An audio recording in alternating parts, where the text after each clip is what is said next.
ჩვენი წინაპრების მეთოდები, რომლებიც ბუნებასთან მეტ თანხვედრაში იყო, ნელ-ნელა დავიწყებას მიეცა ინდუსტრიული მიდგომების ფონზე. თუმცა დღეს, როცა ჩვენი საკვების ხარისხი პრიორიტეტად იქცა, სულ უფრო აქტუალური ხდება ახალი, უფრო მდგრადი მიმართულება ბიომეურნეობა. თანამედროვე სამყაროში, სადაც სურსათის წარმოება სულ უფრო ინტენსიური ხდება, ხოლო გარემოსდაცვითი გამოწვევები, წყლისა და ნიადაგის დაბინძურება, ბიომრავალფეროვნების შემცირება, კლიმატის ცვლილება მზარდია, სოფლის მეურნეობა გადამწყვეტ გზაჯვარედინზე დგას. ტრადიციული მიდგომები, რომლებიც მეტწილად ეყრდნობა სინთეზიურ ქიმიკატებსა და მონოკულტურებს, მოკლევადიან შედეგს იძლევა, მაგრამ გრძელვადიან პერსპექტივაში ზიანს აყენებს ნიადაგს, წყლის რესურსებსა და მთლიან ეკოსისტემას. ბიომეურნეობა არ არის მხოლოდ ორგანული პროდუქტის წარმოება. ეს არის ფილოსოფია, რომელიც პატივს სცემს მის ეკოსისტემებს და მომავალ თაობებს. თავაზობს ბუნებასთან თანაარსებობის გზას, სადაც სოფლის მეურნეობა ხდება ეკოსისტემის ნაწილი და არა მისი მტერი. ბიომეურნეობის ქვაკუთხედი ჯანსაღი ნიადაგია. ეს მიიღწევა ქიმიური სასუქებისა და პესტიციდების ნაცვლად ბუნებრივი მეთოდების გამოყენებით. კომპოსტირება, მწვანე სასუქები, კულტურათა მონაცვლეობა, მულჩირება და მინიმალური დამუშავება ამდიდრებს ნიადაგს, აუმჯობესებს მის სტრუქტურას, წყლის შეკავების უნარსა და აძლიერებს მიკრობულ აქტივობას. ჯანსაღი ნიადაგი კი ძლიერი და მდგრადი მცენარეების გასაღებია, რომლებიც უკეთ უმკლავდებიან დაავადებებს. ბიომეურნეობა ხელს უწყობს მცენარეთა და ცხოველთა მრავალფეროვნებას, როგორც ფერმაში, ასევე მის გარშემო.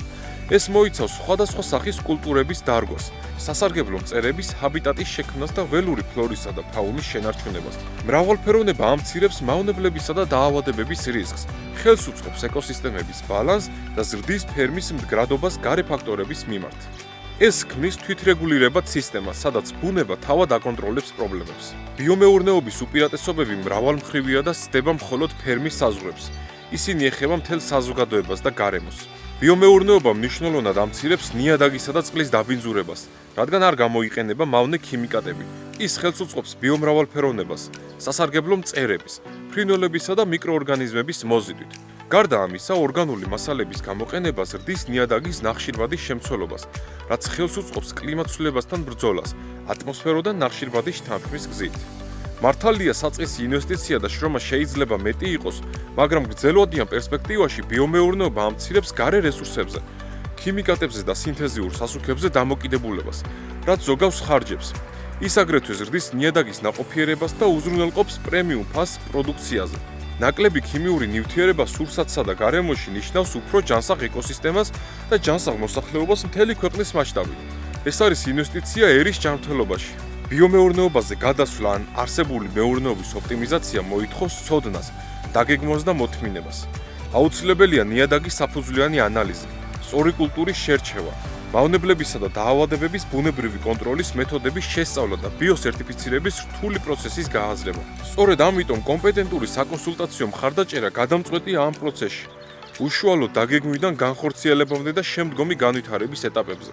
კალო გთავაზობთ სრულყოფილ სერვისებს, რომლებიც დაგეხმარებათ ამ გარდამავალ გზაზე.